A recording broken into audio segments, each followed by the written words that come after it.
नवरात्र उत्सवाच्या पार्श्वभूमीवर कोल्हापुरातील करवीर निवासिनी श्री अंबाबाई मंदिरामध्ये देशभरातले लाखो भाविक दर्शनासाठी दरवर्षी या कालावधीत येत असतात। त्यांच्यावर नजर ठेवण्यासाठी पश्चिम महाराष्ट्र देवस्थान समितीच्या वतीने ही स्ट्रॉंग रूम तयार करण्यात आलेली आहे। साधारण मंदिरामध्ये जेव्हा भाविक आत येतो, दर्शन घेतो आणि बाहेर जातो, या संपूर्ण त्याच्या कालावधीवर 120हून अधिक कॅमेऱ्यांची नजर या ठिकाणी या कंट्रोल रूमवरून ठेवण्यात येते। जेव्हा याच गर्दीचा फायदा घेत अनेक चोर या गर्दीमध्ये शिरतात, त्यावेळी वेगवेगळ्या पद्धतीने ते चोऱ्या करतात आणि शिताफीने निघून जातात। पण यंदा या चोरांना कुठलीही संधी पश्चिम महाराष्ट्र देवस्थानानं ठेवलेली नाही। याचं मुख्य कारण म्हणजे अत्याधुनिक कॅमेरे AI तंत्रज्ञानाचा वापर या ठिकाणी करण्यात आलेला आहे। एखादा रेकॉर्डवरचा गुन्हेगार जर या रांगेत शिरला तर तो आपोआप कॅमेरामध्ये डिटेक्ट होतो, कुठून कुठं गेलेला आहे, त्याचा प्रवास कुठं आहे, हे सगळं यामध्ये दिसतं आणि या फोटोच्या माध्यमातून तो कुठं कुठं मंदिरात येतो, गर्दीत कुठं कुठं जातो, हे सर्व या कॅमेऱ्यांमध्ये डिटेक्ट होतं आणि याला पश्चिम महाराष्ट्र देवस्थान समितीचे जे कर्मचारी आहेत, पोलीस आहेत, हे शिताफीने ताब्यात घेतात। नेमकी ही यंत्रणा कशी सुरू आहे हे आपण जाणून घेण्याचा प्रयत्न करणार आहोत। राहुल आपल्यासोबत आहेत। राहुलजी, काय सांगाल? 120 कॅमेऱ्यांची नजर आहे, अनेक गुन्हेगारांवर बारीक नजर तुमची आहे, कशा पद्धतीने हे ऑपरेटिंग होतं? मान्य जिल्हाधिकारी तसेच जिल्हापती व्यवस्थापन यांच्या माध्यमातून IIT मंडी भोपाळ त्यांच्यामार्फत AI टूल बनवण्यात आलेला आहे। आता AI म्हणजे काय हा पहिला प्रश्न आहे। AI म्हणजे हे आर्टिफिशियल इंटेलिजन्स टूल आहे। त्याच्यामध्ये आपण एक्झिस्टिंग सिस्टीमवरती प्रक्रिया करून त्याच्यातून रिझल्टिंग मिळवतो। म्हणजे आपले जे CCTV कॅमेराचे फुटेज लाईन आहे त्याच्यावर आपण image processing, multiple face capturing अशा प्रकारचे टूल्स उपयोग करून त्याच्या पद्धतीने आपण त्याचा वापर करतो। आता यामध्ये आपण मल्टिपल टाईप्स ऑफ घेतले, त्यामध्ये फेस कॅप्चरिंग करतोय आपण। प्रत्येक गेटला आपल्या एंट्रीला कॅमेराज आहेत, त्या अनुषंगाने आपण प्रत्येकाचे फेस कॅप्चर करतोय आणि रँडमली पोलीस विभागाकडून आलेला जो काय रॉ डाटा आहे आमच्याकडे, तर तो रॉ डाटाला कम्पेअर करतोय।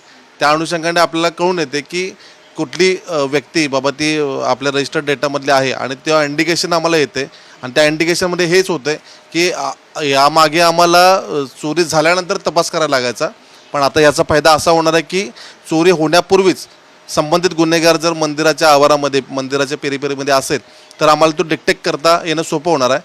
त्याचबरोबर पोलीस विभागाच्या साहाय्यानं आम्ही त्वरित हॉटलाईनच्या माध्यमातून पोलिसांना ह्या गोष्टी कळवतो, वायरलेसच्या माध्यमातून गोष्टी कळवतो। त्यामुळे होणारा भविष्यातील जो दुर्घटना आहे ती आपल्याला कमी करण्यासाठी नक्कीच AIचा वापर झालेला आहे।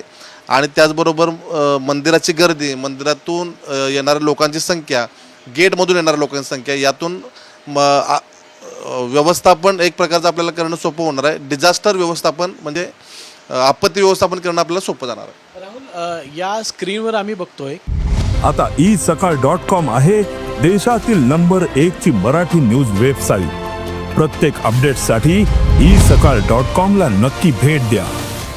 की काही नागरिकांचे चेहरे दिसतात, त्याला एक विशिष्ट मार्किंग करण्यात आलेलं आहे, नेमकं काय आहे हे?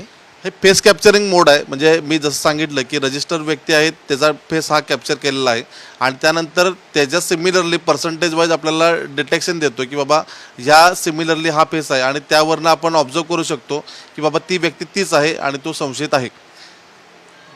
साधारण आता इतक्या मोठ्या प्रमाणात गर्दी असते, अनेक जण खाली मान घालतात, वर मान घालतात, तोंडावर एखादा रुमाल लावतात, अशा पद्धतीनं जेव्हा ते व्यक्ती येतात त्यावेळेस कॅमेरा कसं काय की मंदिराच्या चारही गेटवरती आपले मेन DFMDला कॅमेराज आहेत, त्यामुळे मंदिरामध्ये प्रवेश करणारा प्रत्येक व्यक्तीचा फेस कॅप्चर होतोच। त्याचबरोबर मंदिराच्या आवारामध्ये एंट्री केल्यानंतर वेगवेगळ्या अँगलनी आपण त्यांचे फेस कॅप्चर करतोय आणि साहजिकच तुम्ही म्हटल्याप्रमाणे आम्ही गेटवरच त्यांना सूचना देतो की आपण चोऱ्यावर स्कार्फ लावू नका, आतमध्ये मंदिर प्रवेश केल्यानंतर स्कार्फ लावू नये, कारण जास्तीत जास्त गुन्हे हे चेहऱ्याला स्कार्फ बांधून रुमाल ओढणी टाकूनच झालेले आहेत। पण त्याचा अटकाव करण्यासाठी आम्ही आमच्या सुरक्षा रक्षकांचा देखील वापर करतो। एवढ्या मोठ्या प्रमाणात खरं तर भाविक येत असतात, देवस्थानचा आकडा आहे की 30 लाखाहून अधिक भाविक येतात। आजचा 5वा दिवस आहे, काही चेहरे डिटेक्ट झालेले आहेत. काही चेहरे आमचे एक पॅरेंटल कंट्रोल आहे EOCमध्ये, इमर्जन्सी ऑपरेशन सेंटर आहे जिल्ह्याचं. त्या ठिकाणी आमची IITची टीम बसते. मेन व्यवस्थापन मंदिराचं इथून होतं. त्या अनुषंगाने एक 7 ते 8 चेहरे आम्हाला मिळून आलेले आहेत. त्याच्यावर LCB विभागामार्फत त्यांच्यावर कारवाई होत आहे आणि ती पुढील पोलीस विभाग प्रशासन त्यांच्यावर कारवाई करत आहे. आपण पाहिलं की देवदर्शनाला जेव्हा आपण जात असतो महोत्सवांमध्ये किंवा नवरात्र उत्सवामध्ये जेव्हा वेगवेगळ्या मंदिरांमध्ये जात असतो त्यावेळी अनेक गोष्टी आपल्यासोबत घडत असतात. काही छोट्या मोठ्या चोऱ्या होतात, लहान मुलांना पळून नेण्याचे प्रकारसुद्धा अनेक ठिकाणी घडत असतात. मात्र करवीर निवासिनी श्री अंबाबाई मंदिरात जेव्हा तुम्ही येता त्यावेळी येणाऱ्या भाविकाच्या सुरक्षेवर अधिक लक्ष दिलं जातं. जेव्हा मंदिरात येतो, आईचं दर्शन घेतो आणि जेव्हा बाहेर पडतो या संपूर्ण कालावधीवर 120 कॅमेऱ्यांचं लक्ष असतं आणि दर्शन अगदी सुस्थितीत व्यवस्थित व्हावं यावर पश्चिम महाराष्ट्र देवस्थान समिती विशेष लक्ष देते. त्यामुळं 120 कॅमेरे असतील, AI टेक्नॉलॉजी असेल आणि मंदिराचे कर्मचारी आणि पोलीस असतील यांची बारीक नजर या संपूर्ण उत्सव कालावधीत आहे आणि सर्व भाविकांना चांगली सुविधा मिळावी यासाठी देवस्थान प्रयत्नही करत आहे. कॅमेरामॅन सचिन सावंतसोबत रणजित माजगावकर, साम TV, कोल्हापूर.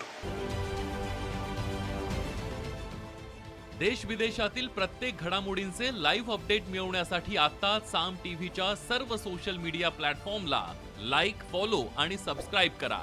तसंच सर्व नोटिफिकेशनसाठी बेल आयकॉन प्रेस करायला विसरू नका.